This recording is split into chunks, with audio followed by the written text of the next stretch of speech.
The Safe Haven Podcast. Estoy emocionado porque tenemos otra entrevista, pero hemos entrevistado varios países, a Cuba, a Panamá, Guatemala, México, pero ahora tenemos un país diferente, una cultura totalmente diferente.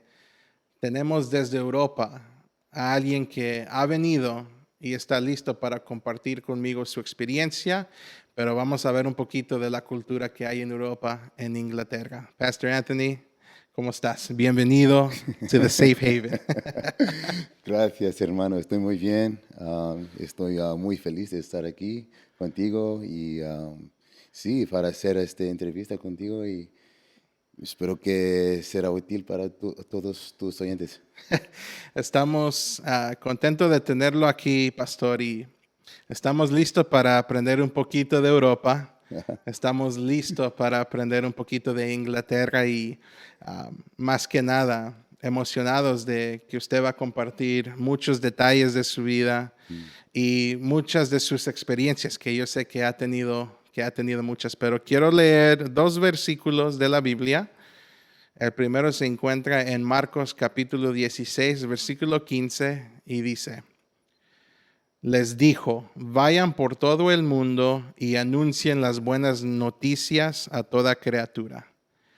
Hechos capítulo 1, versículo 8. Pero cuando venga el Espíritu Santo sobre ustedes, recibirán poder y serán mis testigos tanto en Jerusalén como en toda Judea y Samaria, hasta en los confines de la tierra. El Evangelio de Dios se extiende a todas partes del mundo, por Latinoamérica, Estados Unidos y aún en Europa. Y estamos listos para tener esta conversación. En este momento vamos a cambiar la conversación a inglés. Para seguirnos, siga leyendo los subtítulos, pero sí vamos a cambiar la entrevista a inglés. El pastor Anthony habla español y él ha podido dar su introducción en español, pero yo quiero que ustedes capten y entiendan más de su historia y vamos a tener esta conversación en inglés. Pastor, how are you? It's good to have you here with us. Yeah. Now, just you tell us a little bit. You were born and raised in England. Is the city of London, if I'm not mistaken? Born and raised. I mean, I can't be more born in London than I am. The big famous Big Ben, which is the big clock tower everyone knows, right opposite that big tower is a hospital, and that is where I was born, right there on the shores of the River Thames. Now, one of the things about London, I know that not only are you from London, but you're also a Gunner. That's right, I am. You gotta always respect Arsenal, the Gunners. I've been a big fan of soccer since I was a kid. You know, growing up in Hispanic culture, I watched a lot of football. So I watched a lot of football. A lot of football in Mexico, and I was always a big fan of the English Premier League. Always a big fan of the English Premier League. You know, and I got to see the Invincibles. You know, I definitely was a fan of the Invincibles. I think they had a great team. Yeah. I wish they would have won the Champions League to seal the deal. But nobody's been able to top that Invincible season. You know, so Gunners definitely have my respect for sure. Oh, there you go. Good stuff, man. I'm pleased to hear it. You know, I did grow up watching. I grew up watching Barcelona, but like I said, it was always a matchup when you saw La Liga, Barcelona, Real Madrid take on anybody from the English Premier League, whether it was Arsenal, Liverpool, Manchester United. You just knew it was a game. You know, you prepared, and anybody could win. You know, anybody could take the game, anybody could take the match. But definitely a big fan of London football. You know, watching Arsenal. Now, growing up in London, what's London like? You know, how's the city? What is it like? You know, the lifestyle there in London. London's one of those cosmopolitan cities, one of those cities of the world, where honestly you can find pretty much someone from every country right there in London, and that's one of the things I love about the city of London is that the whole world is there. And so growing up there, going to school there, no matter what background you come from, Right. every other background's there too. And you're Okay. going to school, you're sitting in a classroom with like 20 other nationalities, and you're all learning together and you're all playing together. And I love that about the city of London.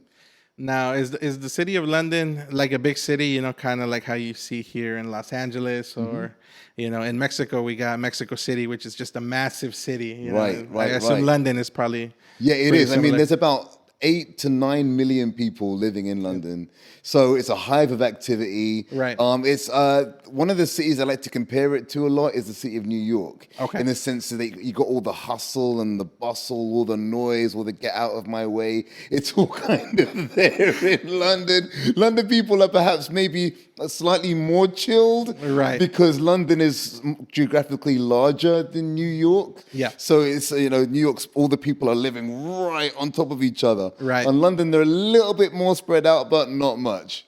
I've been wanting to go visit London, and I've been wanting to, to just see the atmosphere in a football match, Oh, yeah. I only imagine. Did you ever go to any games? Oh yeah, absolutely. Yeah, I've been to a few matches over there, and yeah, you're gonna see the British when you go to a Premier League match. The energy, the singing, you gotta be ready for it. Right. It gets a little crazy, but there's a real passion because the way the clubs are built over there, Right. it really is the people. The clubs belong to the people. Even now, with all the money that's in it, Right. you still got that ethos that this is the people's club, whatever club it is. Right. Now, is there a certain divide? I know you got Arsenal, you got Tottenham, which is, a great rivalry. I believe Chelsea's also in London. I mean, is the city divided pretty fairly among these teams, or no? You got a dominant team.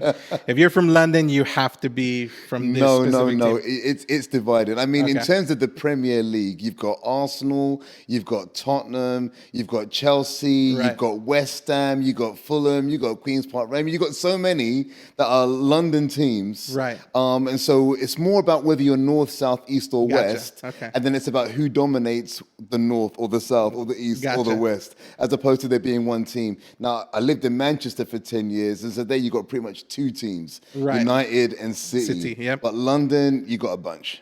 Oh, I'm sure. Because I know in Manchester, just having two teams, okay, you're either going to lean blue or you're going to go red. Exactly. That's how it is, yeah. Okay. Now, but in London, it seems like you got a lot more options, yeah? You got a lot more options. Arsenal's still the best of the bunch, of I'm course. sure. That Of invincible course. season, you can't, you can never take that away from them. But, I watched, a lot of football. Arsenal was always a force to be reckoned with, no matter what. Man. Now, in London, aside from the football culture, I've always wondered how's the food in the city of London? Okay, so you can look at that in two ways, okay. right? Yeah. Two ways. So British food is not particularly famous, Okay. even though you got some good British food, Right. but it's not particularly famous. So on the one hand, you might say, the food's terrible. However, because everyone's there from around the world, you've got food from around the world being Right. cooked by people from around the world. Okay. So you will go to an Indian restaurant and get authentic Indian. You'll go to an African restaurant and get some authentic African. You'll even go to a Latin American restaurant, a Cuban restaurant, a Brazilian restaurant, and get authentic stuff. So it's there and it's good. Now, I love in Latin America, football is very big, but I understand the quality, in the English Premier League is great. But the food, on the other hand, I've always wanted to see how the Latin American food compares to some of the European food. But I got to try it. I got to take a trip out there. It's one of the continents I haven't visited. Yeah, I mean, that's the thing with Europe, like it's different to say like the United States of America, where you've got so many countries and every country has its own culture, its own language, including its own food. Okay. And so you really cannot judge Europe by, say England or by Right. the United Kingdom. France's food, oh my gosh, go to France and have the food there in Paris. Italian food. Italian go food's get delicious. Some, get some Italian food's authentic delicious. paella down in Spain. Yeah. I mean, honestly, yeah, Europe is so diverse in cultures and languages and in food. So the United Kingdom is one thing, Europe is another. Gotcha. Now, now that you're over here in the U.S., just kind of comparing the two, what are some, at least major, some kind of major differences that you see? Okay, this was different in Europe, and this is different over here in the U.S. So I think one big difference is when you walk around a European city, whether it be London or whether it be Paris or Amsterdam or wherever, you're going to be walking around a city which has thousands of years of history. Okay. You can walk down a street and you're literally walking next to a building that was built in 1099 or do you know what I mean? A 1,000-year-old building is impressive. 1,000-year-old buildings you'll be walking amongst, as well as there'll be all the modern buildings as well. All the modern buildings tend to kind of model themselves on American cities. And I think that's another difference, is that American cities have a dynamism, particularly places on the, say New York or LA. Right. There's a dynamism that you may not feel in a European city. Right. Europeans are a bit more chilled. Okay. A bit more relaxed. I agree. Cafe culture, and Yep. it's a bit more like that. Whereas American cities, there is more dynamism, more let's go, let's go, let's go. So I think the more ambitious you are, the more you're going to love American cities. Okay. The more you're looking for that kind of chilled pace, even in a big city, you'll find it more in Europe, I think. Usually in the U.S., the big thing here is, it's a consumer nation, You're always looking for the next big thing. You got technology, iPhones, iPads, everything renewing every year. The U.S. remodels and tears down and builds and tears down and builds. It's always looking to update, So I could imagine that going to England and seeing a 1,000-year-old building is definitely something to see. Yeah. Something to definitely take into consideration. Yeah, I'd love to go see, these different parts of England, London, Manchester, and Right. I think it would definitely make for a fun trip. Now, growing up in London, and then I know you're now here in the U.S., but early on, was Christianity always something that was a part of your life, or is that something that you ended up finding later on as you were growing up? Yeah, it was part of my life from before day one. Okay. So basically, like I said earlier, I was born right there on the River Thames opposite Big Ben in a hospital there. My mother had been a Christian before, not for very long, but she had been a Christian before. Yeah. And then she basically fell away. She lost her connection with the Lord somehow.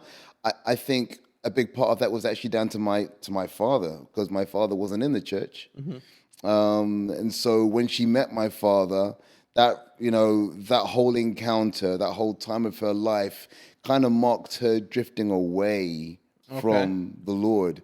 And drifting away from, her fire for church, particularly once she became pregnant with me. She was never married to my father. Once she became pregnant with me, once the church that she was in found out she was pregnant with me, that was a no-no. It was quite a strict apostolic church. I know there's quite a few apostolic churches in Latin America. Yeah. It was an apostolic church, but from the Caribbean. My parents were Caribbeans. Okay. So they were immigrants to the UK from the Caribbean islands. Okay. And so the apostolic church that she was in were not happy at all that she had fallen pregnant and she wasn't married. So they asked her to leave. Okay, wow.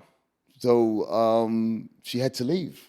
And I think things got very cold for her in her relationship with God at that point. So this was asked to leave from the church? From the church. Wow, okay. Yeah, she was like, you can't come here anymore. You're a bad influence on our young people because of what you've done. And so then she was suddenly not going to church anymore. But then there began to be some complications in the womb with me. Okay. And it became clear that actually I might not survive the birth. Right. Due to complications with the umbilical cord and other things that were taking place. And so it was there while she was in that hospital right there on the River Thames when she basically cried out to God and said, if you save my baby, I will come back to you and I will serve you for the rest of my life. Wow. And praise God, I guess he heard her prayer. Right. I was born. There were some complications, but they managed to work it out pretty quickly. Praise God. And she kept her promise. Wow. And so I never, ever knew my mother as a woman not serving the Lord. Gotcha. She served him until the day she died. Right. And so that's the only version of my mom I've seen, right. the one that was keeping her promise. Wow. Now that's incredible because I think we all kind of come to a point where we make mistakes. You know, everybody does.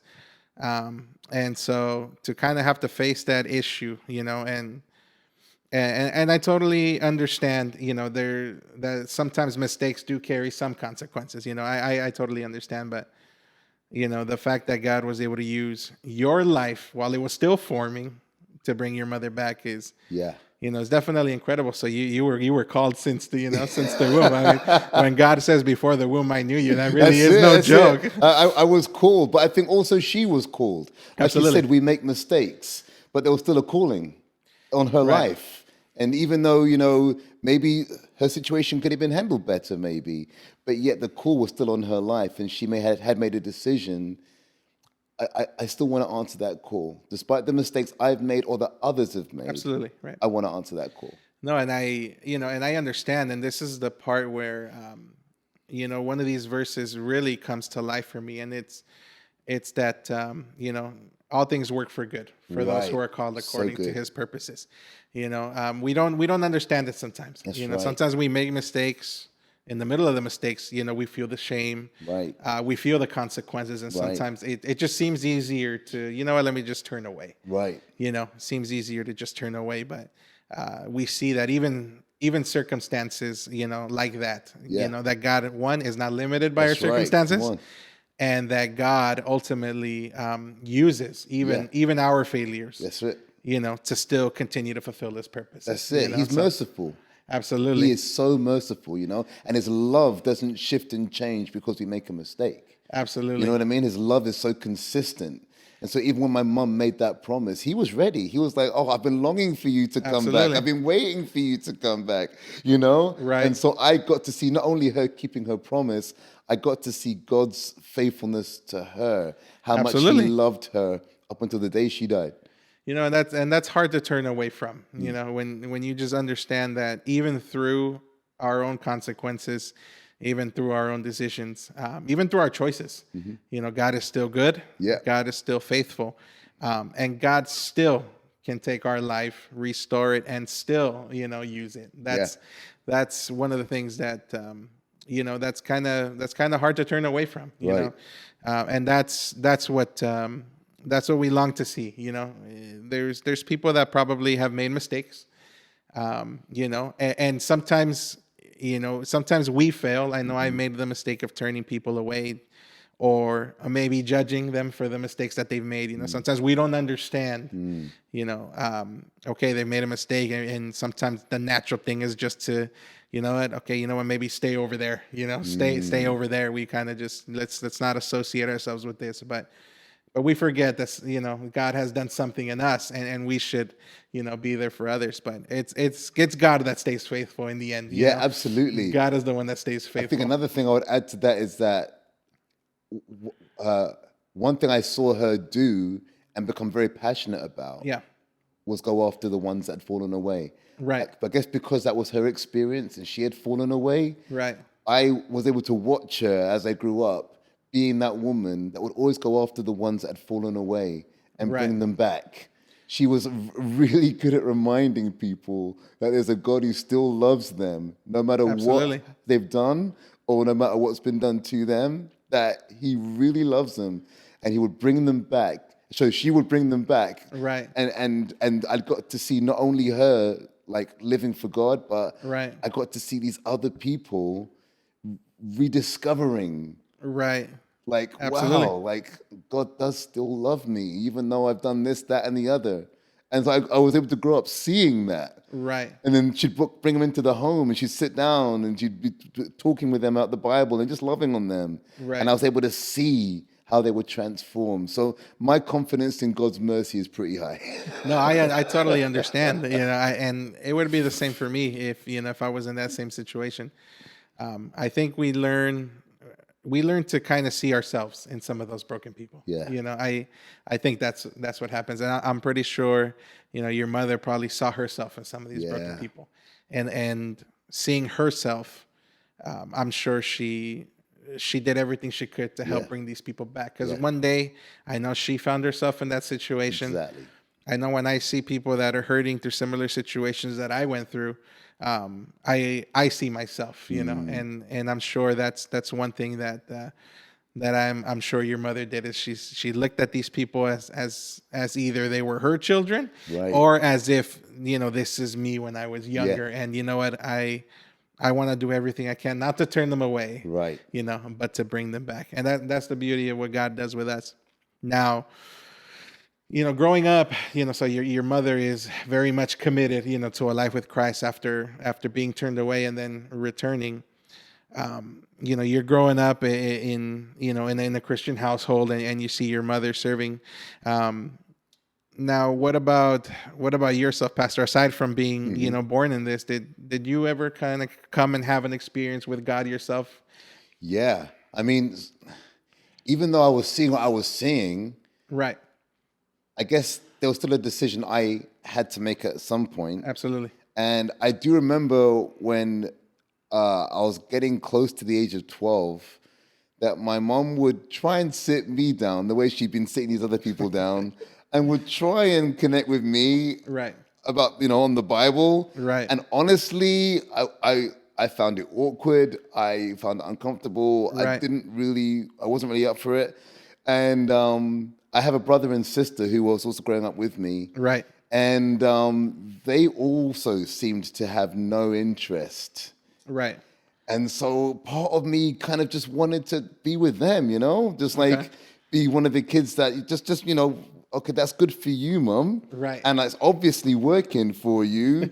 I don't particularly want it. Right. But I do remember this one time when some people from her church came to our house for a prayer meeting on a Friday night. Yeah.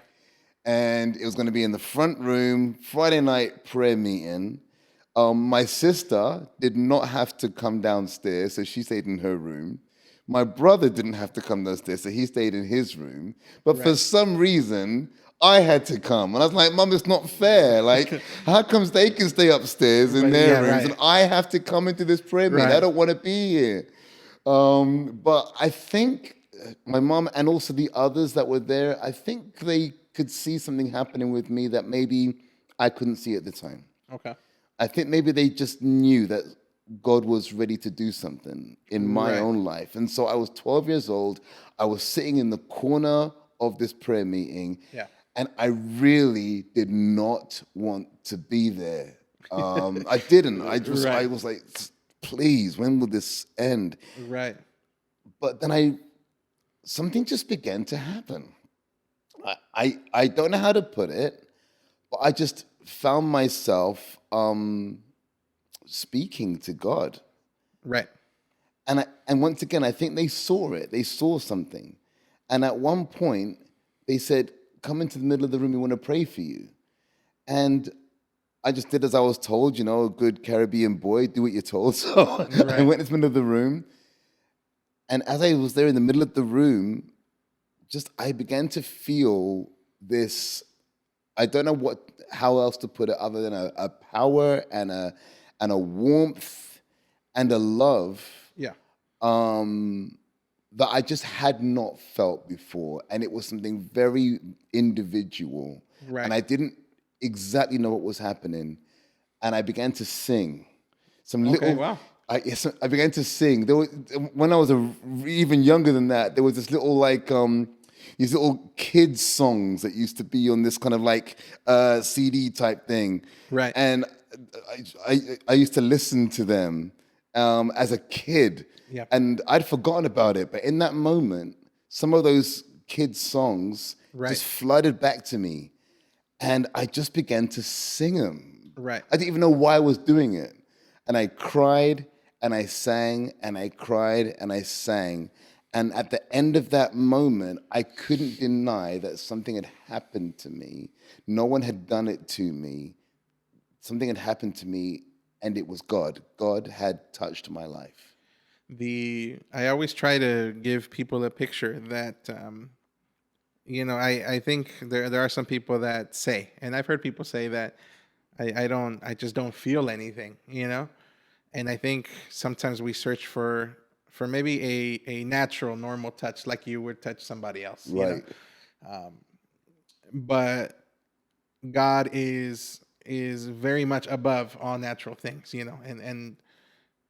and it's almost like this touch that that this is not a human touch. This is not a natural touch, an earthly touch, like touching an object or when somebody else puts their hands on you. This is something that one you didn't feel that you did in a sense feel it, but didn't feel like something natural. You just feel this is a power that is not normal. This Yeah, is absolutely. an essence that is not normal. When when you feel somebody walk into the room, you can kind of feel naturally. You hear footsteps, or Right.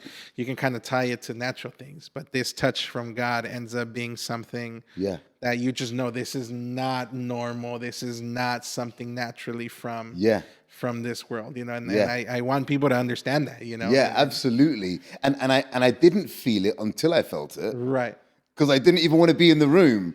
right, and it doesn't, and it doesn't come from. It doesn't come from just simply attending, prayer meetings or church services, because I, like you, also grew up with Christianity. My grandma was definitely very big on Christianity, and my mother was also very big on Christianity. And but no matter how much you're exposed, there does come a point where it comes time for us now to Absolutely. experience Yeah. and to then come in contact. Yeah. At first, Yeah. you're raised being exposed to it, you see it, you see other people kind of experiencing this. But just like yourself, and Yeah. I kind of don't want to be there. I'm Right. kind of tired of being here all the time. I'd rather be playing football, or I'd rather be at a match. But it does come time for us to really step into it. Yeah, for sure. Time for us to step in and experience. And when that experience comes, then there's no denying it. There's no denying. I couldn't deny. I couldn't deny something Right. had happened to me that night. I couldn't deny it. And even though there were doubts I would have even after that night, Right. I still couldn't deny something had happened that night. Right. And no one had done it to me, you know? Right. Absolutely. Absolutely. I was It's sitting in the personal. corner of the room and God touched my life, and I couldn't deny that. And even though I didn't fully even understand all the beliefs, Absolutely. I just knew that God's there. God exists. He's here Yes. because He touched me. Absolutely. Yeah, and there's no taking that away, Yeah. because this was your Right. personal experience. Now your experience was unique because it wasn't just the supernatural touch of God came upon your life, but you started singing. And when we first met, I had already heard a couple of the songs that you had written, and so in a lot of our conferences, I heard some of these songs being played, but is this the moment that music kind of began to take place in your life after you kind of realized, okay, well, there's not only a supernatural touch from God, but you started singing. Did you already know that you could sing, or this is where you kind of realized, wow, okay, I can No, sing? no, not really. Music was already in my life because I was already playing the classical piano. Okay. So I started playing classical piano from the age of 7. Okay. And I was good at it. I was doing well. And so music was already part of my life, and Right. going to the piano and playing, whether it be Bach or Mozart or Beethoven, that was already something that I was comfortable, and not just comfortable, that I loved to do. Right. But it was me loving the music of these composers. That's what it was. Right. That moment was something else, because number one, I began to sing, and I wasn't really ever singing before then. And number two, it was somehow connected to God in a way that I hadn't felt up until that time. That somehow this was music being connected to God, and not just through my fingers, but through my voice, through my mouth. And there was this moment of connection musically. And I think I from that point on, I was going to church with my mum every week from that point on. And after about a year or so, they got me playing piano there in the church. Yeah. Which was an interesting experience because I was a classical pianist. Correct, yeah. And this was a Caribbean gospel church. And there was no other musician there. I was the only one. So I would kind of like just have to, they would start singing a song. Yeah. And I would find the key and then just start playing the song, whether I knew the song or not. Right. and it was crazy. No one was teaching me this. Just confidence. I had to sit there and they would start singing. I got to find the key and then play the song. And if I never heard the song before, right. I just got to try and play something that goes. Right. So it was really weird playing from a classical background, playing Caribbean gospel music that you've never learned before. But it was great training. I'm sure. I think it was when I came to Victory Outreach at the age of 17. That I think is when music in my life began to take more of a sense of a calling. Up until then, it was just something I was doing. Right. But when I came to Victory Outreach, that's when it became clearer to me that this isn't just something I'm doing. This is something I'm called to do. Okay. And that's an interesting perspective that it wasn't something you looked at as a hobby. You know, you looked at it more with a purpose behind it. Yeah. You said, I'm called to do this. Maybe God wants to do something through this. And so did you pursue, so you were in classical music and I've taken classical training as well as I was learning the piano. So I understand how disciplinary classical music can be. And that was part of the reasons why I took it, because they have very good technique, very good discipline. But I understand, you're not really improvising when it comes to classical music. So I can understand how difficult it is to being used to having everything written out. And then now you kind of have to figure it out as you're playing it. So it's such a discomfort. And if you're a musician, you understand. But no, that's definitely a very rough transition. But so 17, you get to Victory Outreach. You feel like you're called to do this. Did you pursue more music education after that? Well, no, I was already on the music direction. I mean, musical education was already very firm in my trajectory, in my life. So I studied music at school. I was part of a special music course that you had to audition to be part of. Yeah. I was already on that music course. I did my, there's exams that you take when you're 16. Okay. I took music at that level. There are exams you take when you're 18. I took music at that level. I eventually went on to get my music degree. So I guess that's what I'm saying, in the sense that music was something that was naturally part of what I am, what I do. Right. But I hadn't understood it as something that I was called to do, that there was actually a divine responsibility. Okay. That this isn't just, you can do this, so do it. But actually, no, I want you to do this. Like God's saying to me, I want to use... Right. I think the time when it hit me was when I wrote a song. Okay. That was when it hit me. I was in Victory Outreach. I'd been in Victory Outreach for maybe 7-8 months. Okay. And they had me on this one particular occasion. I've been in the church for 8 months maybe, and they had me leading worship on a Sunday because the worship leader hadn't turned up or something. So, so they had me lead worship. Yeah. And I'm very new to it. Very new. I'd done it on a couple of small little group things. I'd never done it on like a Sunday. Right. Very, very new to it. And I'm very young still. I'm still like 17 years old, and I'm on a Sunday morning, and I'm leading worship. Right. And I remember there was a part in the service where they give some announcements. Yeah. And then they do the offering, and then they pray. And then when they pray, you're meant to start singing a song. Right. And I'm standing there, and I feel really exposed because I'm out the front, and I'm 17, and everyone's looking at me. And the MC is giving his announcements, and I can't think of a song. And he goes into the offering, and I can't think of a song. And I turn around to the musicians behind me. I'm like, I can't think of a song. And no one's saying anything back to me. And I stand there, and all my insecurities and all of I'm like, what am I even doing here? Like, this is stupid. And I made it. And he starts praying, and I'm like, I can't think of a song. And then as soon as he says, amen, I think of a song. Quick, sing, do this one, and I start singing, and it was all cool. But at the end of that service, I had felt so stupid and so embarrassed. Right. I was like, why am I doing this? Why am I here? Like I didn't ask for this. Right. And I went into this back room where there was a keyboard. Yeah. And I went and I just stood. I set the keyboard up in that back room, and I just began to stand there, and I just began to play. And I actually began to cry because there was so much, I guess, insecurities and things in my life. I would just begin to cry as I was playing. And I was thinking, I don't want to come here anymore. I'm gonna leave. I'm not coming back to this church because I can't handle this pressure.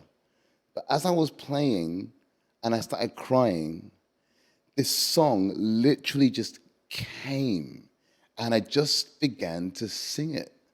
And it was a song, the words to it are, whatever it takes, whatever change I have to make, I will serve you. With all of my heart, with all of my strength, I will serve you. I'm giving my life to you to do whatever you want me to do. So whatever it takes, I will serve you. Wow. And I sang that song, and I didn't know that as I'm singing this song I've never sung before, it's just coming. Right. I didn't know there was someone outside the door listening. Right. And when I came out of my little private moment that no one's meant to be listening to because I'm crying and I'm a wreck, as I finally come out of the room, they're like, what song was that? I'm like, dude, why were you even listening to me?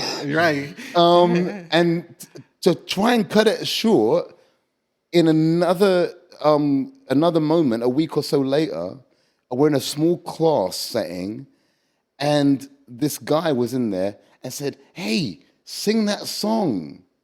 Sing the song you were singing. Right. And so there's a few people in the room. I went ahead and I just sung it. The worship leader of the church was in that room, and they were like, did you write that song? I was like, yeah, I wrote that song.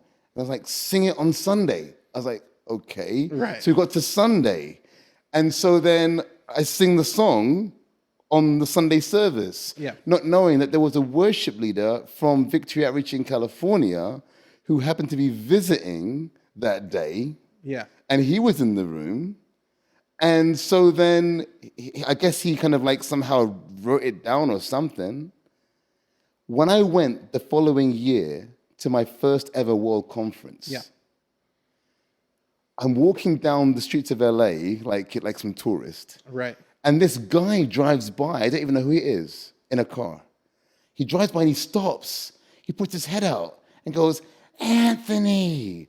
I'm like, who is that? And he goes, You better start running. yeah. I was like, how does this guy know my name? Who is that guy? He goes, we're singing your song today. And I'm thinking, what song? Right. What song's that? And who even is that? Right. And I walked into the main session, and I'll never forget, I'm now 18. There are thousands of people in this room. And suddenly, they all start singing the song that I had even forgotten I'd written. Right. I hadn't sung it since. And there they all were, somehow, all the musicians, all the singers, and it looked like everyone in this auditorium knew my song. And in that moment, I was like, wait a minute, I wrote this song. Right. And it just dawned on me that that God wants to use me. Right. That this was my own private prayer. I wasn't doing it for anyone else. It was my private prayer. But God had turned my private prayer into the prayer of thousands in that moment. And it hit me. I have a calling on my life. Right. And I need to answer that call. It's different when you take on perhaps music as an interest or as a hobby. But then when you really feel the responsibility that not only does God reach your life, but God says, this is through where I am going to use your life to impact other people. And even in that moment, you can forget about it. Sometimes just time goes by.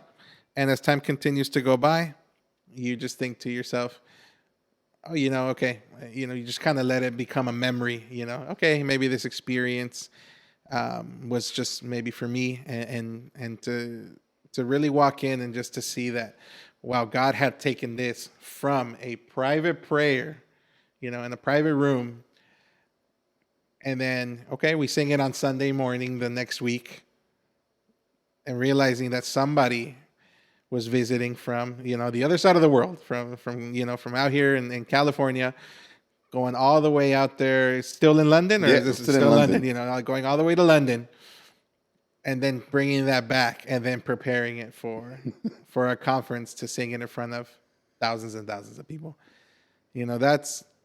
That's God's handiwork. Yeah. That's God's work. Yeah. Being able to take those abilities and to deposit that into your life. And it's amazing that I love that God doesn't, change anything. This was a personal prayer that came out of your heart. That you didn't sit down in a writing session and pick and choose these words to kind of put this together. It was a prayer that just came out of your heart. This just came out of your pure relationship with God. Just this is what I feel. This is the burden that I'm feeling in my heart. This is just my prayer. You thought nothing of it. You just said, you know what, I'm just talking to God and just really expressing what I feel. And that turned into a song that thousands and thousands of people would sing. I mean, I can picture just that moment. You walking into this, auditorium full of thousands and thousands of people. I don't know if this was still La Puente or Long Beach or No, this would have been Long Beach. Long Beach. This would have been Long Beach, 1995. This was Long Beach Convention Center. Long Beach Convention Center. And you just hear a massive crowd of other people, Yeah, singing the exact same thing, maybe feeling the same thing, but man, look at what God can do. Yeah, absolutely. Look at what God can do. And so this was the very first song you ever wrote.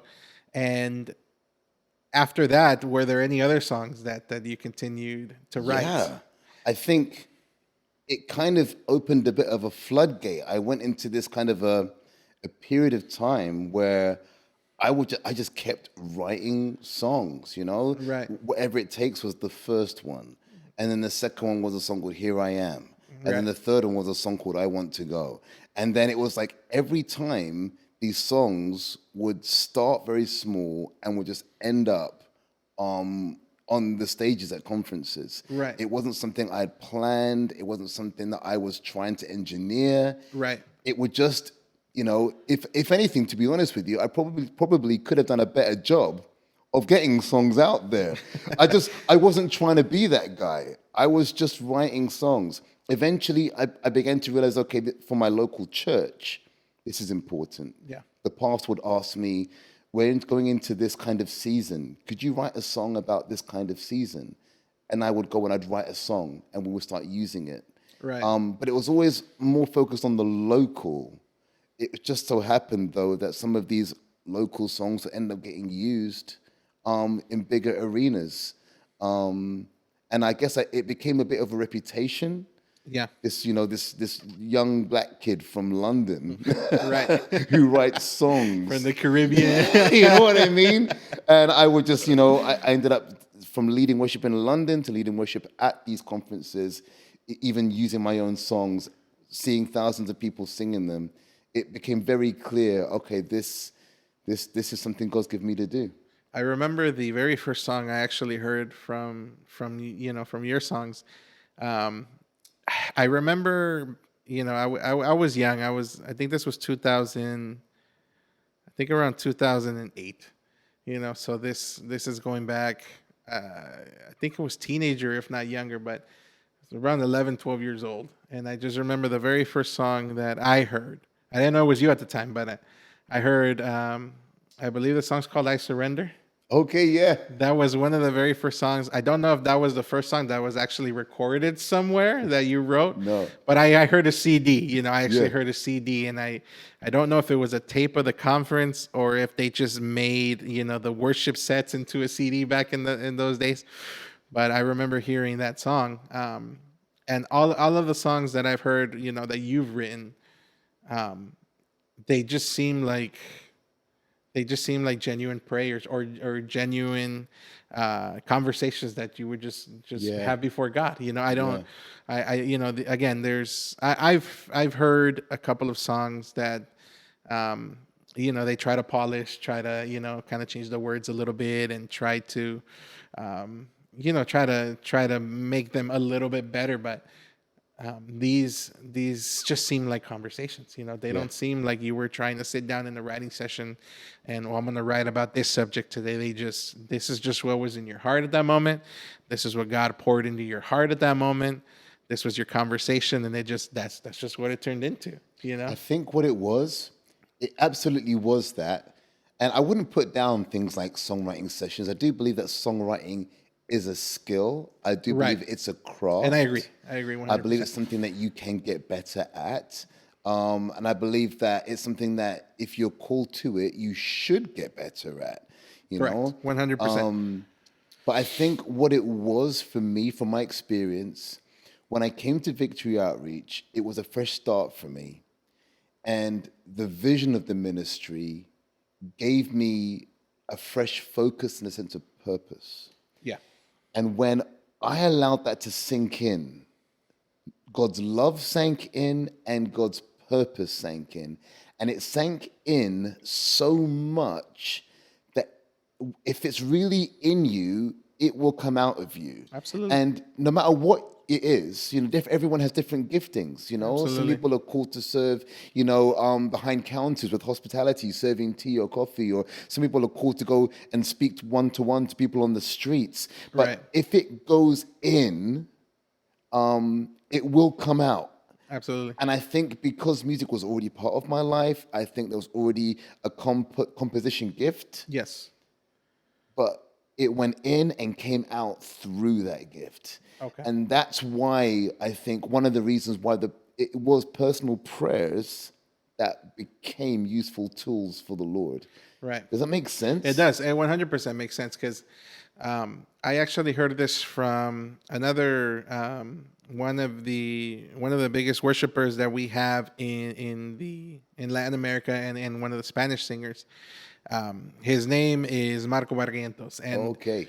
and so the thing with him is he was very popular for his spontaneous sessions. I don't know how he would go about it because he never really described it. It just, when you listen to the album, they just, it seems like they just pressed play and they started recording, and songs went on for like 17 minutes, but it was just this flow of songs, and it just seemed like that, something similar to what happened with you, where these songs just flow. And I remember one time he just shared his testimony, and you can find it online. He just says, I was training to become a veterinarian. He said, I loved to, practice on animals. I was training to become a veterinarian. He's like, I was never seeking this, and he became big. He's one of the biggest, Spanish worship artists that you could think of today. I've heard his stuff. And he just said, I never seeked for this. He's like, this was never what I wanted to do. He's like, I seeked God. I loved God. And when I started praying to God, he said, these prayers of mine, in my moments of seeking the Lord earnestly, he's like, I just took those prayers, and they became songs. And one of his most famous songs, it's in Spanish, called No hay nadie como tú. There's nobody like you.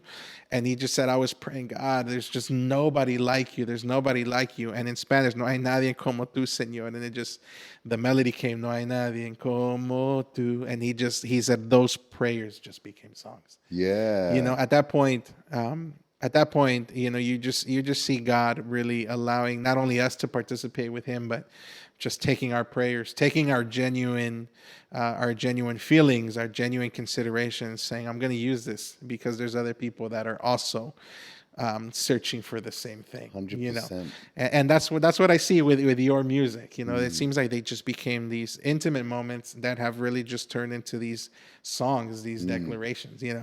And throughout your time of just writing different songs, is there one in particular that is like, I really enjoyed when this one became a song, or have they all kind of felt different in just every way? That's such a hard question. It's such a hard question because there've been a lot. There've been a lot of songs. Yes, and I don't know if I would say there was a favorite of them. They all just seem different, They all seem different. I just love it when I see it helping someone. Okay. That's what I love. It's more than the song. Right. It's what God does with it. Right. So it's not so much a favorite song. It's just, like I remember writing a song that ended up being used and being known and used by the men's and women's homes of Cape Town, South Africa at the beginning of the journey there. Yeah. And how much they loved that song. It's a song that never really hit anywhere else, didn't hit in the States, didn't really hit in the UK, but it hit in Cape Town. Right. I remember the first time I heard that song, I Surrender, someone sent me a video Right. of someone in the Philippines in some street market on a guitar, Right. singing the song. And it's like, whoa, this guy, I will never meet this guy. He's Right. just some guy in some street market in the Philippines singing the song I wrote. I remember the first time I heard a song called Let Me Be Changed, Yes. which was the first song to be translated into Spanish. Correct. And so when I heard it for the first time, remember hearing that. Transformame in Spanish, I was like, it was funny going to Barcelona and talking to them about this song. And they were like, you wrote that? You don't even speak Spanish. I'm like, yeah, I know, but hey, there it goes. Now you do. Now I do. Gloria a Dios. Gloria a Dios. It was incredible, bro. So it's more what God does through the songs. Do you know what I mean? Absolutely. It becomes more like every song becomes a Polaroid. Yeah. Of a moment that God's having, which isn't really about me. It's a Polaroid moment between God and a group of people. And Absolutely. That's what I love. Absolutely. And you really can't measure the impact of where things are going to go. You just allow God to completely take control of everything. And then God is the one that ultimately takes this to the places where it's most needed, Right. And if something doesn't work, I'm happy that it didn't work in one area, but then you take it to Africa and Absolutely. and it completely transforms, the nations of Africa. I actually loved that. I loved it when a song didn't work here but worked there. Absolutely. It just showed how big God is. Absolutely. And that's the thing. God has no barriers. Right. But I do love that God is intentional. Right. And so sometimes we don't know. We don't know the time. We don't know when, God is going to use things. But when he does, man, is it powerful. Right. Man, is it a powerful thing to see and to just hear, people just kind of sing these songs. I know it's kind of difficult to put, something to say this one was probably my favorite experience. And I understand, but, throughout writing all of these songs, I think the one that really I clinged on to the most, that I'm sure, most people here in Victory Outreach know, Here I Am, and I remember when it was shared, the background of the song Here I Am. How did that one come into being? I think that's a good story. Yeah. So with Here I Am, the founder of the ministry, Pastor Sonny Arganzoni, he has 5 children, and his youngest son, Tim, at that time, Tim had come over to London. He just recently got saved, and he come to London to really just press in. Now in our ministry, we have things called, you have the UTCs, right? Urban training centers. At that time, there wasn't a UTC yet, right? And so, there wasn't really a center to go to. He just came to the church and just separated. And we both shared a room. There was like a couple of like apartment type rooms in our church building in London. So he shared a room. And I remember one time waking up, and he had already woken up. I woke up to the sound of him in the other room praying already. Right. And so I woke up and I could hear him already praying. I got up and I walked through the room where he was. And as I'm walking through the room, I'm hearing him there praying. And he's saying, Lord, use me today, give me one soul, use me today. And the words of his prayer are just kind of going in. Right. And it was completely unintentional. I walked through the room, and then as I was going to go in, and then as I came back, I thought, this is a song. That's all I thought. This is a song. Right. And I went to this other room where there was a keyboard, and it was similar to the first song, Whatever It Takes. Yes. I put my hands on the keyboard on E flat. The most comfortable key that you could. E flat. And I literally just started to play, and I just began to sing, and it just came. Yeah. I'm not going to say, like, I find it a little pretentious when someone says, God gave me a song. But in a way, it just felt like God knew how to take my skill and do something with it in that moment. Right. Bam. And it just flowed line after line after line. And it was there. It must have been, I don't know, a couple of minutes. Okay. And it was there. To the point that even to this day, when someone looks at me as the songwriter of Here I Am, I feel a little bit like embarrassed. Like, man, did I even write that? Like, it just came so effortlessly. This man's prayer just went in and came out as a song. Right. Well, that's definitely something that, that's kind of, you're listening to somebody else pray, but turning it into a song, I imagine how much of a, feeling that was to kind of hear somebody really just saying, here I am, God. Yeah. Here I am. Here I am, you know. And for Pastor Tim to really be just saying, here I am, here I am. It's one of those songs that, you don't know what's going to take place for the future. Seems like it's in a place of uncertainty. I just don't know what's coming next, but it just, here I am, God. You know what I think? Here I am. If I could say it, I think that what he was praying that day wasn't just something that he was praying. Right. It was a prayer that the generation was praying. Okay.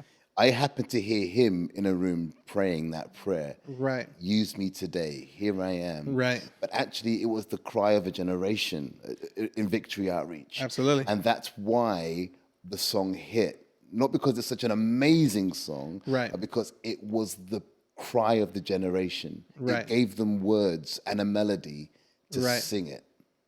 Well, the that song definitely was one of those songs that marked my life. So I think you're right in that sense that this song wasn't just his cry.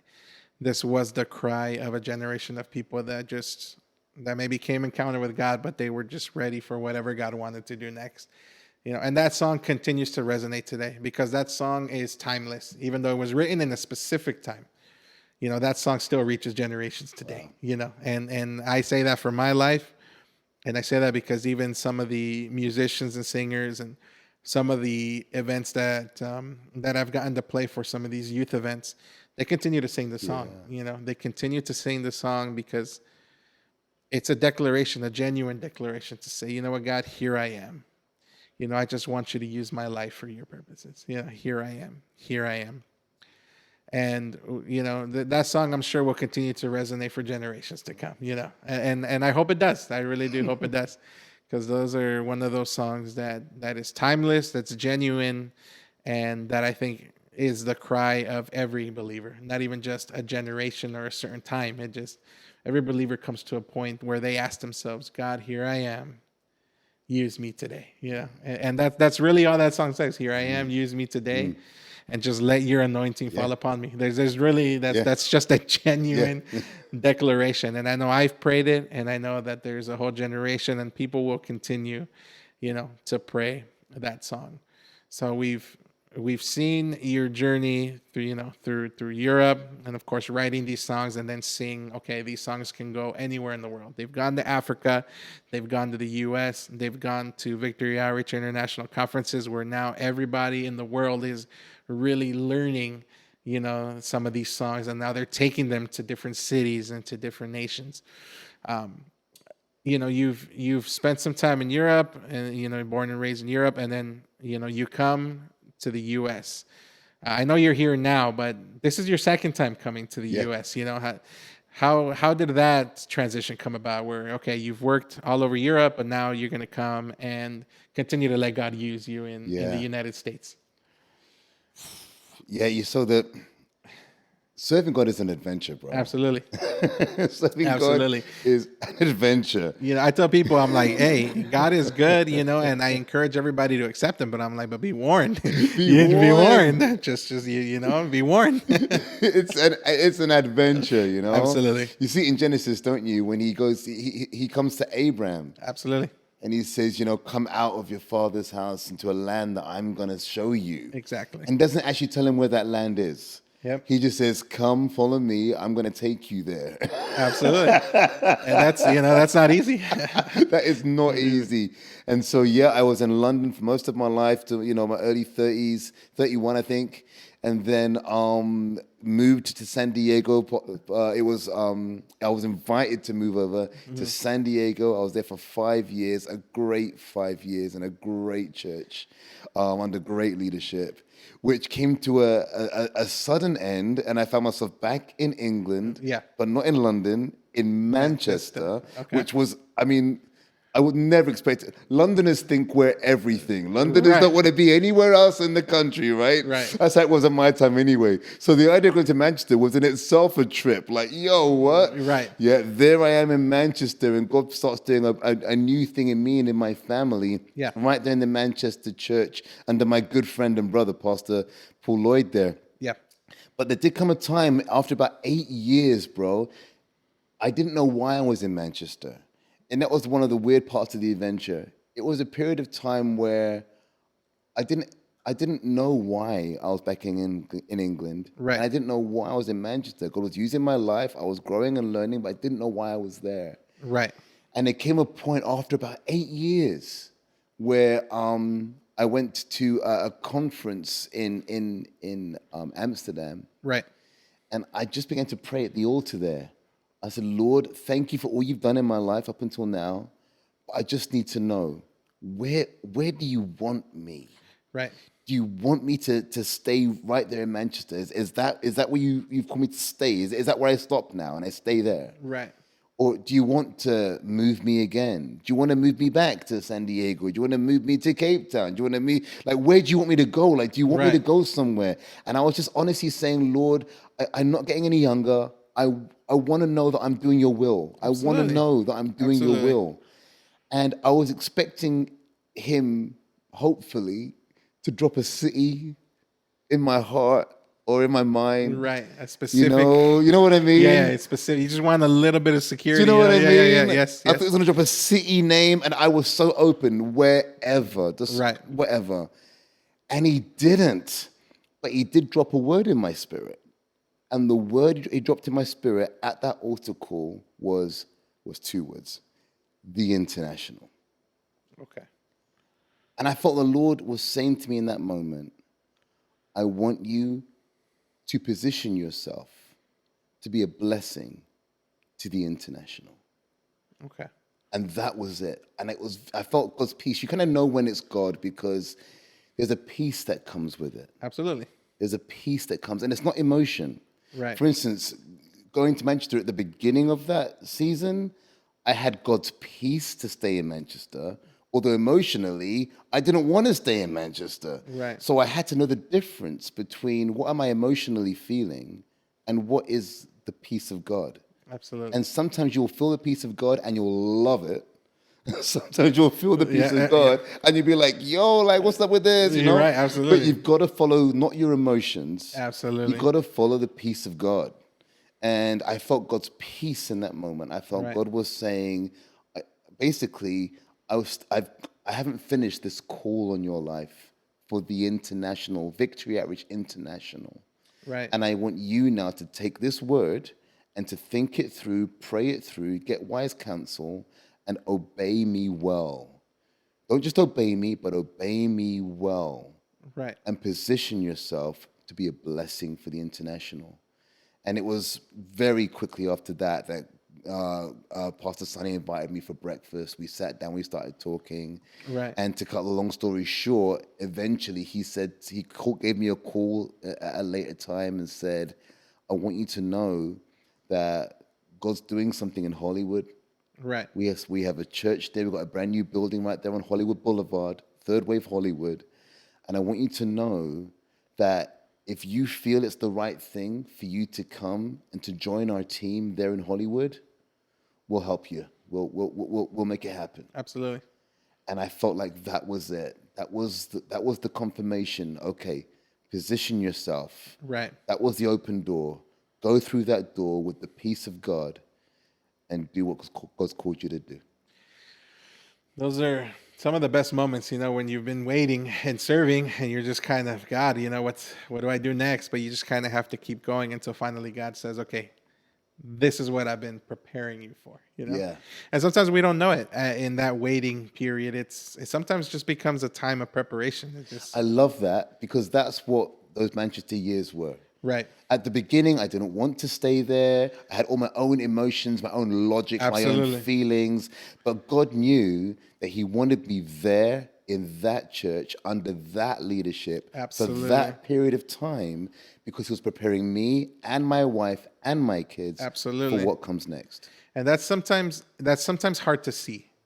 Sometimes that's hard to see, because some opportunities just seem great. Oh, this is so ideal, And there's some opportunities that just seem a little bit difficult. And they seem like maybe they have a lot of challenges, but those seasons, that waiting becomes a time of preparation, Absolutely. and I 100%, experience that where sometimes God is just having you wait, and the silence is very difficult to deal with, You're praying and you feel God there. God reminds you that He's there. He just doesn't give you any direction, And there's nothing more difficult than for a human being to be in such an area of uncertainty.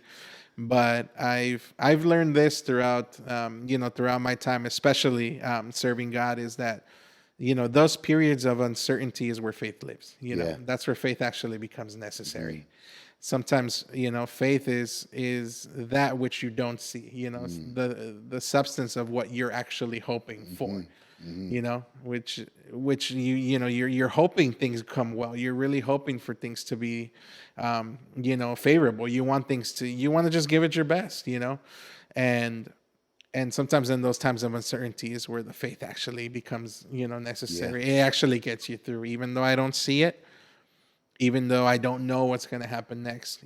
I sit and I trust that God is still in control, and that ultimately this is preparing me for what's next. And then you step into it, and then you look back and you say, now I know why God had me wait all those years. Is that kind of what happened when you kind of stepped into Hollywood? You're like, this is why Manchester was necessary?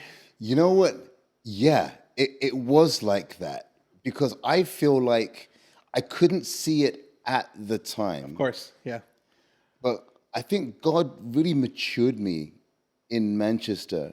I think He knew what He needed to do. Right. I think He took some stuff out of me. Absolutely. Stuff that maybe I wouldn't be able to fully answer the call with that stuff in me. Yeah. Things in my attitudes in my mind or things in my heart. Right. And it was during those Manchester years that he made me a stronger man.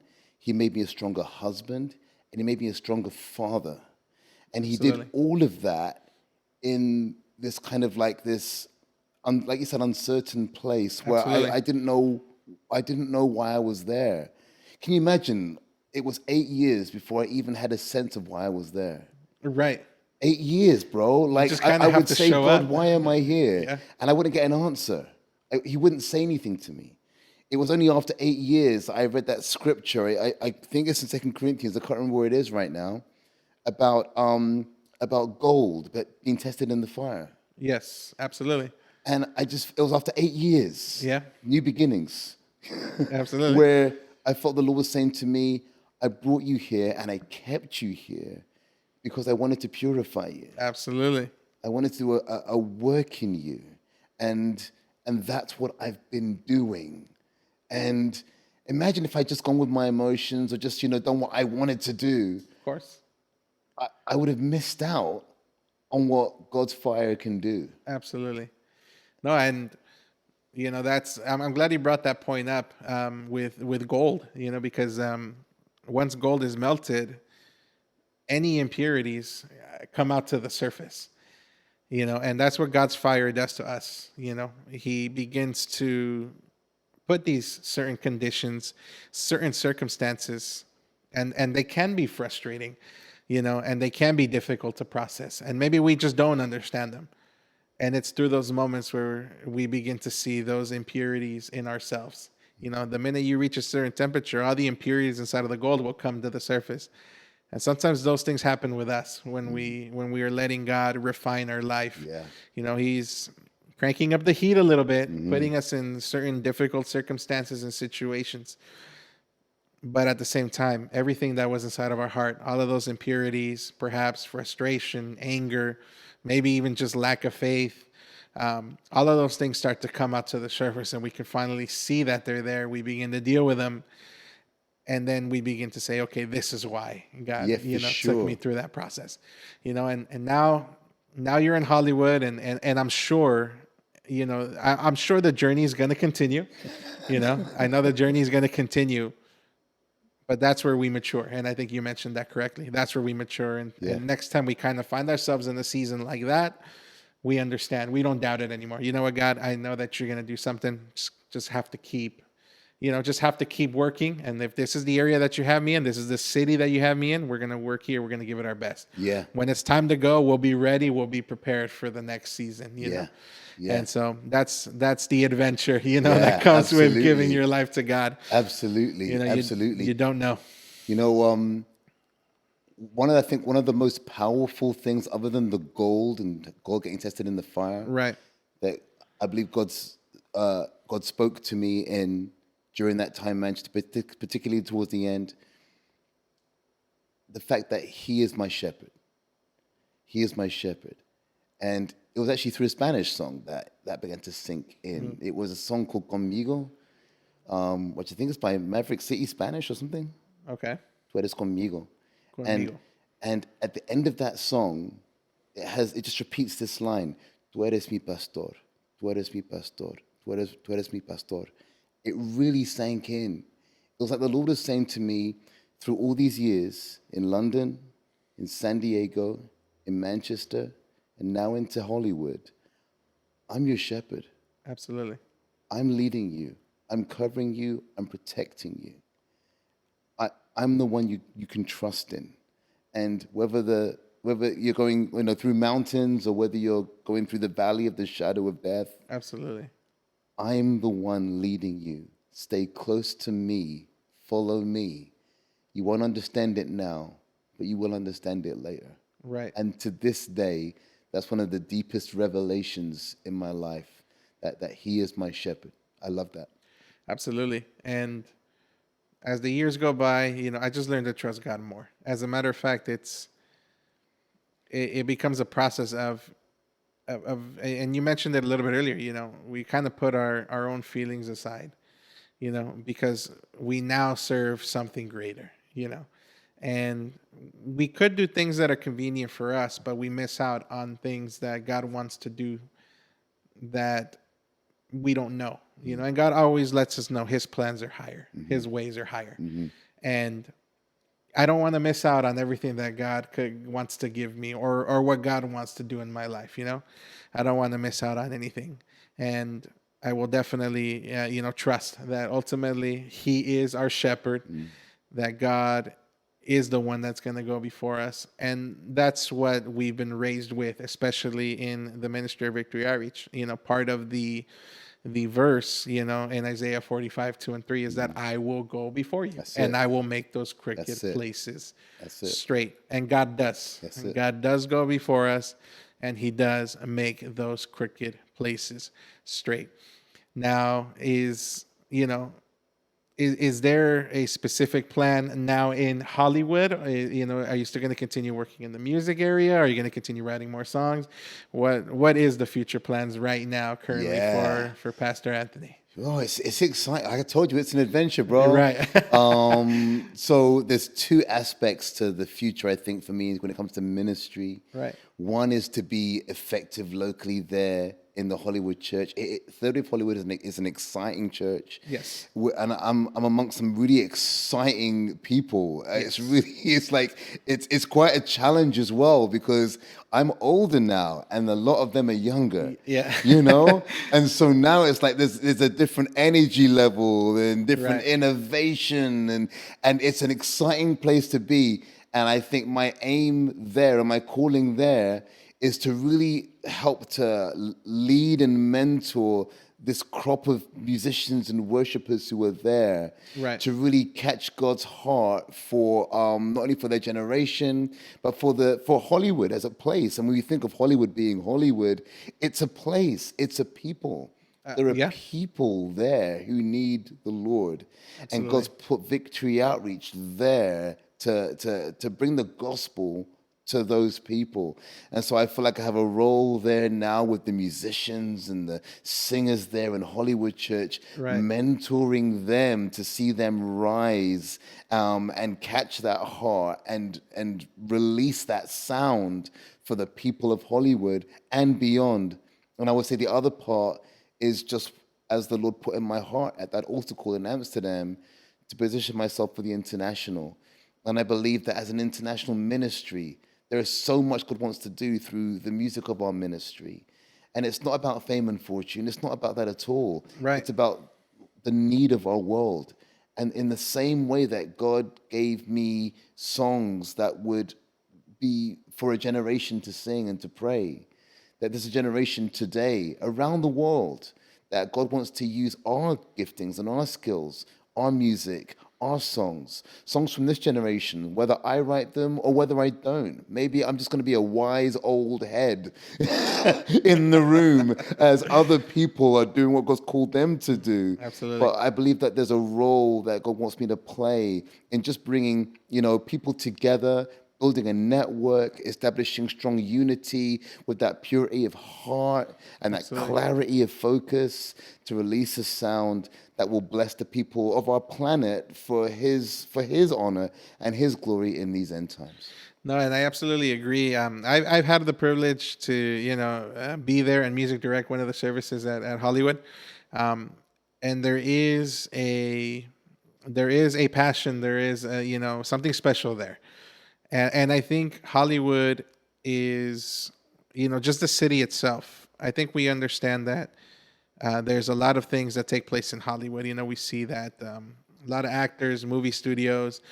And I think it's a place where God is going to intervene, And we've seen things in movies that have been kind of publicized, and things that even in a certain sense mock, the Christian faith. But I think God has positioned a church there. God has positioned Third Way Hollywood there to shake up a little bit and remind people that this is still his city.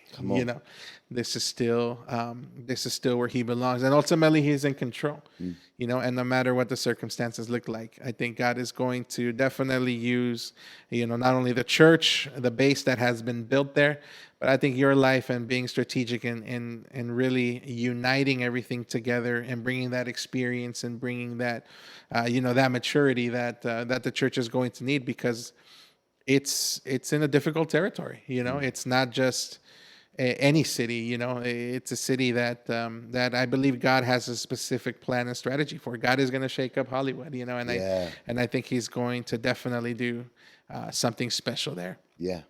Now, I always like to ask one final question before we close everything out. And I ask this question to every single person that I interview.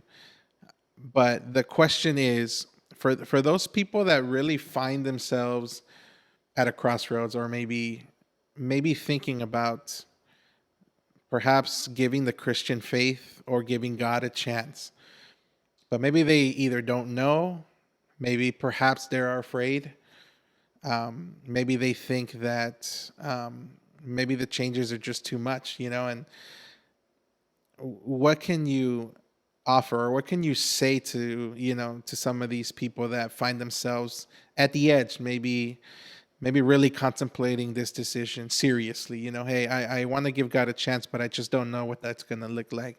I don't know how to. Or, I'm hoping that, as people see this and hear your testimony, and especially the story of your mother and what God has done in your life, that they say, what, maybe it's time to take that step of faith and allow God into my life. What can you tell to some of those people?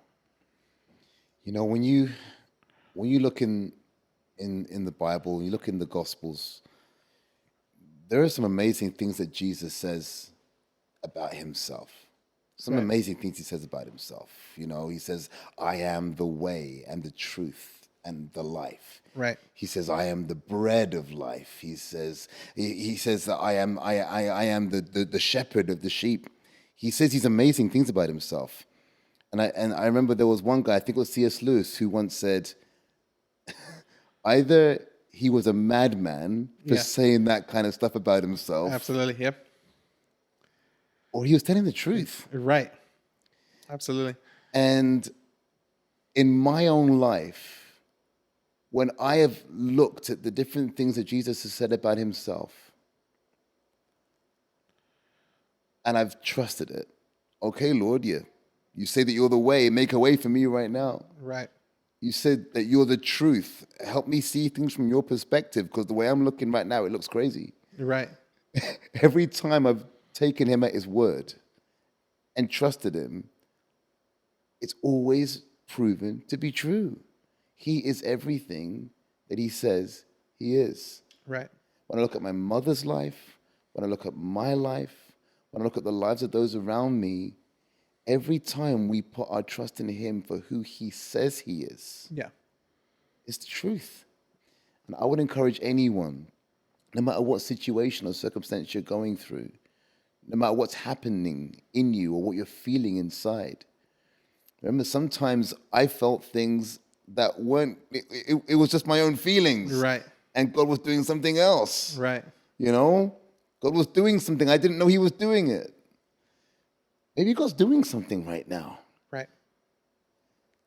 I think that faith is taking what Jesus said he is and stepping out on it. I'm going to just try it. What have I got to lose? Right. I'm going to trust you. I'm going to trust. I'm going to just trust. Let's see. Let's see if you are who you say you are. I believe that everyone who steps out in faith to trust Jesus for who he says he is, Right. will discover that he is Who he everything he says he is. Amen. No, I believe that as well. And I always like to share the the wager from Blaise Pascal, the philosopher, that he says, if at the very end of my life, I realize that, okay, God was not there, he said, then I've lived a good life believing in him. And I'm not saying this for somebody to just gamble or to just, gamble away their life. In reality, the teachings and everything that we learn, we've seen these things practically. They work, they take effect. The teachings of Jesus Christ actually work. And for, hypothetically, if you just get to the very end and you realize God was not there after all, then there's nothing that we lost. As a matter of fact, we lived a good life. People's lives changed. People's lives have been transformed.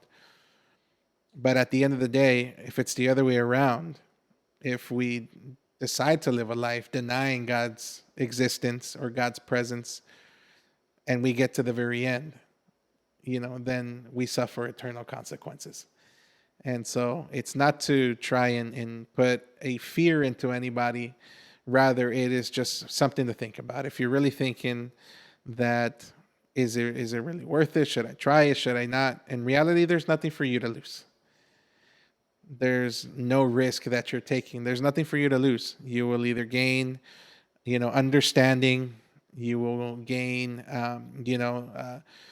you will gain knowledge. You will definitely gain a different life, a lifestyle that has been good and that has been proven to be good, and a lifestyle that transforms the lives of people for the better. You will either gain something, or that's it. At the very end, you still gain something from it. It wasn't something that, okay, you tried it and then it cost you something, or it just, or in the end you lost. You can't lose when you decide to take a chance on God. Taking a chance on God it's something that you don't lose from. It's not something that takes away from you. You receive a better life. You grow. You gain understanding. There's nothing to lose. There really isn't. I think the benefits definitely outweigh everything else. And so I just encourage people always to take a chance. Give God a chance. We've talked about the supernatural touch. We've talked about how God can take just even our personal prayers, turn them into songs, and take them around the world. How can you deny? It becomes difficult to deny that God is involved in everything. It becomes even more difficult to deny that, God is the one that loves us, and God is the one that ultimately is the reason why we're here. And the relationship is worth it. It's an adventure, know? It's an adventure. You get to see lives transformed. You get to see different cultures. You get to see different things take place. In reality, my life got better, and not just my personal life in general, just life, understanding the things that we get to experience. It got better. The earthly experience got better when I allowed God into my life, and I just hope people really take that step of faith, because there's nothing to lose. There is absolutely nothing to lose. Any last words or final words you want to share with us, Pastor Anthony, before we close out? The word that sticks out to me is adventure. Yeah. That's the word that sticks out to me after this great conversation we've had. It really is an adventure to serve God. It's not always easy. Absolutely not. No, it's not. It's not always fun. Right. But sometimes it is really fun. Yes, it is. And it's always for His glory. It's an adventure for the glory of God. And I think there's no better way to live than that. Pastor, I really thank you for, really opening up about your life, opening up about your experiences. I think there's going to be a lot of people that are going to want to visit London. Catch an Arsenal game. I was going to say, hopefully some new Gunners. But I really appreciate everything that God has done in your life, and your songs have definitely not only impacted my life, I think they've impacted, generations. They've impacted generations. We'll definitely be praying for you. We hope that you continue to write more music. We will continue to definitely sing your songs in our churches. Appreciate the conversation. Appreciate the genuine experience, Pastor. It's been a treat, and I hope this is not the last one. I definitely hope that we can get back together and do another one. But it's been a pleasure having you, Pastor. Cool. God bless you, Pastor. Thank you for coming on the podcast. Gracias por tomar el tiempo de mirar este video. Si disfrutaste del contenido, dale un like, deja un comentario y suscríbete a este canal para que puedas recibir avisos para mis próximos videos. También comparte este canal y estos videos para que sean de bendición a otras personas. Nos miramos en el siguiente episodio de Safe Haven Podcast.